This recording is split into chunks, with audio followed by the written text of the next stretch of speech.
We got a 5 million to 1 odd mathematical football game this weekend. John McMullen will be there as the Eagles take on the Ravens at what's that place called? M&T Bank Stadium.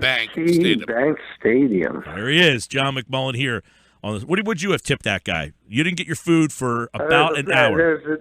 There's a 5 million to 1 shot. I would have tipped him. My tip would have been to get a new line of work. It's funny. No, you can't. I'm not. But I would have tackled the guy before 45 minutes. Couldn't even find him. My mom's like, I don't even see him. Oh boy. So, all right. Well, you wouldn't have given him anything, and you wouldn't have felt bad at all. You're John McMullen. I'm gonna go shady on him. Nice reference, Pete. I might even write a nasty note on the receipt. Isn't his Twitter handle cut on a dime? It is. Yeah, but the dime doesn't involve. That's what his tip is. That's what his normal tipping is. By the way, I pride myself on over tipping. Yeah. As long as you have decent service. But yeah, you can't, especially when you're with your mother.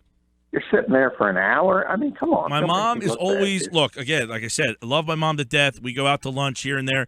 But sometimes it's like embarrassing because she always complains. Always. Never fails. My mom has.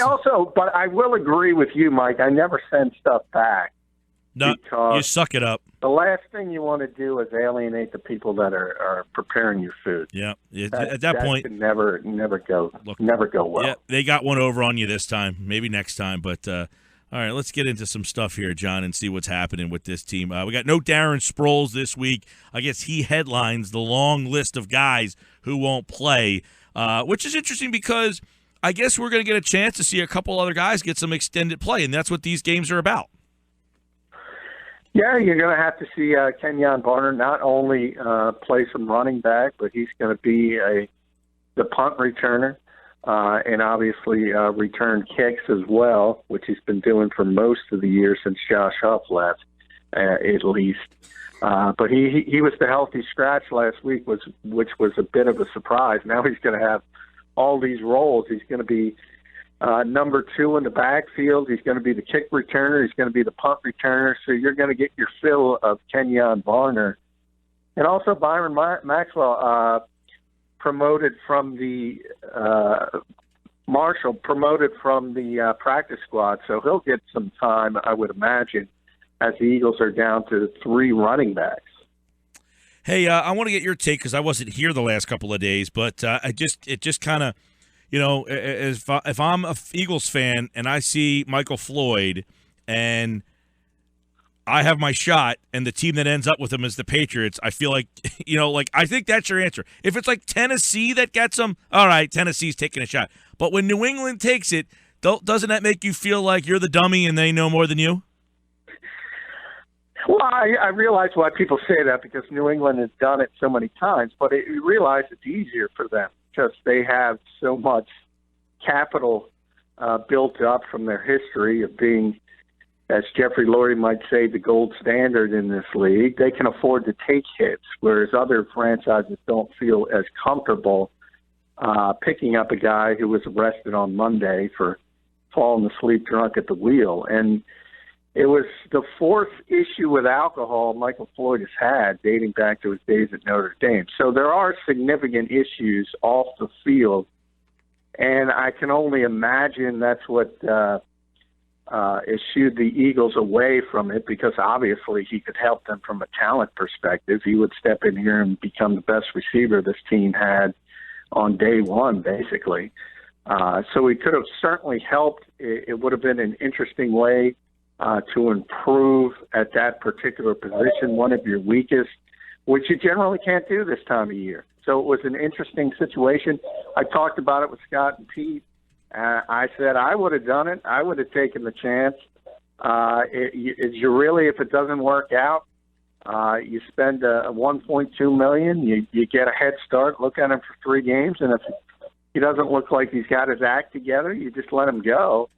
But the Eagles don't feel comfortable doing those things right now, and they're not the only team. Remember, New England is way down the list when it comes to waiver wire, so a lot of teams had a chance to take Michael Floyd, and they passed. Yeah, it's almost like New England at the end of the line was like, really? You guys going to let us have this guy? Is that what it's like the fantasy football league where everybody at the bottom of the standings just gave up and they let the first place team get the best free agent because no one else is paying attention. You're like, really? You just gave the best team the best player? Like, see, they had to be laughing at everybody for passing on this guy. Like, I get it. He's had some issues, but I think the risk-reward was way in their favor. Yeah, and it's interesting because they're having issues with the wide receiver position. And they were kind of masked. They really haven't been good outside the numbers since Randy Moss has been in Foxborough. So it's been a while. But when you have Rob Gronkowski, Julian Edelman in the slot, you had Aaron Hernandez in the pass, now you have Martellus Bennett. So they have so much talent inside, it kind of masked those deficiencies. But now with Gronk gone, Danny Amendola's on the shelf right now.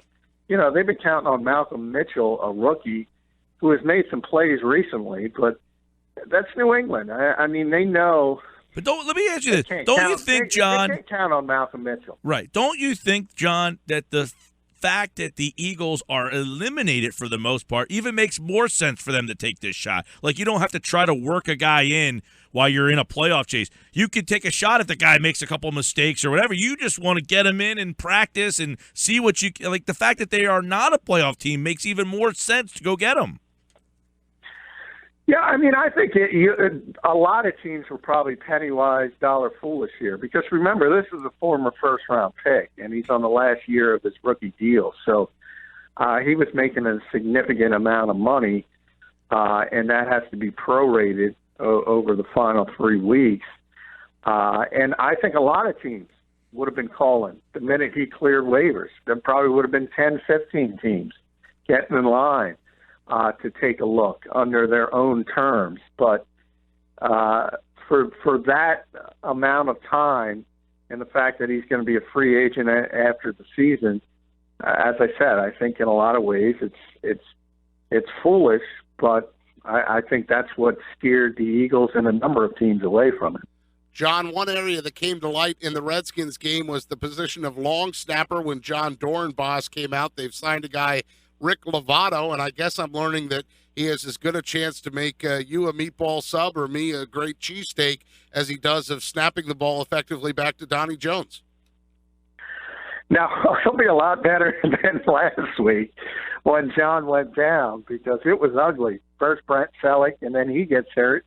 And as I said, I've been coming to this league a long time. I can't remember a game where a team was down to its third long snapper, and that was Trey Burton, and he got it done. They kicked a field goal, but it was an awful snap.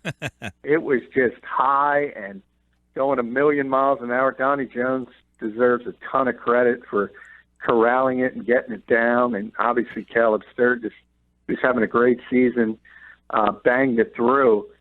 But it was ugly, and this guy's at least a legitimate long snapper. So I think he'll be fine. It's not going to be Dorenbos, but it's going to be a heck of a lot better than it was with Selleck and Burton trying to do it. I think I told you on Tuesday, John. I didn't tell Pete, but, Monday night I was at Monday Night Raw, and there was a guy outside with a camera, and I'm walking from my car to the will call window to meet my buddy.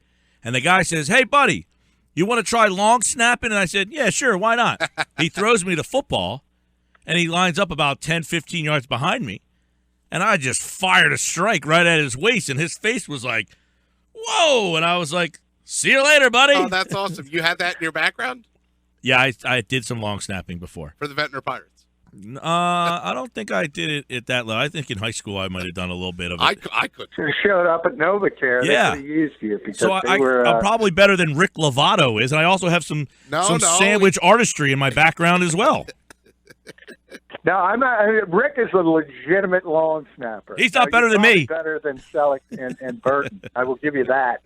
I don't know about sandwich artistry because I think Selleck's got a lot of veteran savvy. He maybe can put together a heck of a sandwich. Yeah, he owns a establishment, doesn't he? Him and Herman still own that place? I think so, yeah. So, hey, that's one of those positions you never think about. That's right. Especially when you got a guy. We talked about it a couple times last year, if you remember, Mike. That was a bad year for John Dorenbos, and you noticed him.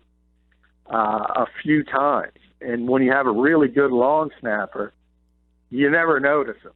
And that's the way it had been for years with Darren Boss. And I think that his 2015 sort of egged him on, and he was back to his normal self this season, and he was humming along, and you just don't think about it. And nobody, for those criticizing the Eagles, nobody has a backup long snapper. No. You just make do. You can't afford on a 53-man roster.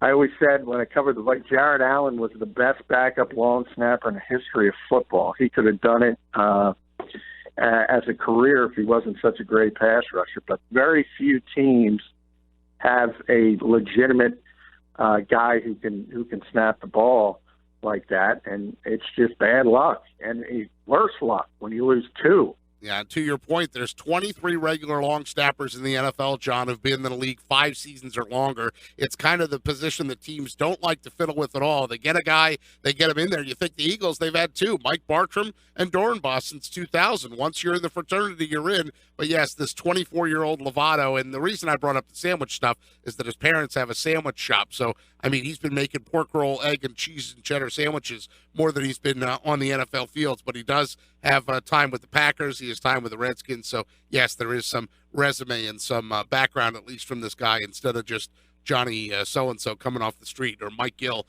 coming off the street. Can you tell that the Eagles are virtually eliminated when the long snapper is the topic? When that's the feature story in not 1 but 2 publications. But this is the kind of thing that would drive Chip Kelly crazy, because this is such a football rabid market that we talk about things like the long snapper. Yeah. And, I would say, Chip, we would ask Chip about the 5th corner in training camp, and he'd look at you like you had cross eyes because he's like, why are we talking about I love it. That's just Philadelphia. People want to know about these guys. John, real quick, are you on the side? I've been seeing a lot of these articles about sitting Wentz because of the offensive line. Like, I think it's absurd, right? I think it's preposterous to make that to even think about that. And actually, Bob Ford was at the Novacare complex, and he was one of the guys sort of egging that on. And I looked at him like I was Chip Kelly with cross eyes. You got a young quarterback. I mean, this is valuable experience. And I'm not picking on Bob because he's a great guy, but I just can't stand people who think you can legislate injuries. You can't. You can't worry about that. If you're an NFL team, if you're an NFL head coach, it's just we talk about it all the time. Control the things you can control. If guys are healthy, they play. And certainly a rookie quarterback where every single rep is helping them. No, you don't sit them down. In fact, you want them to learn if Isaac Seumalo is out there. That's something a veteran quarterback will do. If he's got a lot, and you've seen it with Sam Bradford in Minnesota. If you have a ton of injuries on the offensive line, a veteran quarterback can help match that by getting rid of. He understands. He's got that internal clock. You got to speed up your delivery. You got to get the football out of your hand quicker. And that's something a young guy has to learn. It's very valuable. News coming out, John, that the NFL has fined DeShazer Everett $24,309 for the shot on Darren Sproles and $24,309 for the blindside block on Brent Selleck. So Everett gets $48,000 in fines today, but that doesn't put Darren Sproles back in the Eagles lineup against the Ravens. He should have been fined another $25,000 for embarrassing Zach Ertz on the goal line as a 180-pound cornerback beating up a 250-pound tight end. But I digress. It was obviously he was going to get fined. It was a horrible hit. But we talked about that a little yesterday, Pete. I don't think it was purposeful. It was just one of those things where you have a young guy who doesn't have a ton of experience. He made a mistake, and he got there way too early, and it was an illegal hit. You got to pay for it. Big game for Baltimore as the Ravens trying to make a playoff run. The Eagles need a lot of help, and that's Sunday right here on 97.3 ESPN. John McMullen, he'll be there in Baltimore, and recap it on Monday. Thanks, pal. Enjoy the game. All right. Thank you, guys.